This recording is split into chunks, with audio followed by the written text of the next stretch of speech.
Yeah. This will be a thunderstorm warning.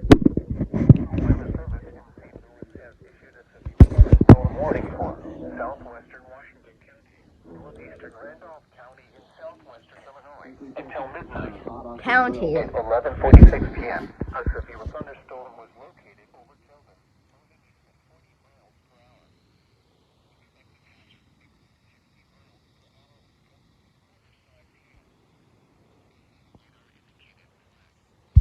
The following impacts are expected. Hail damage to vehicles is expected.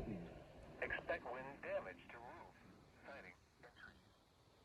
Locations impacted include Sparta, Caruthersville, Tilden, Eden, and Houston. For your protection, move to an interior room on the building.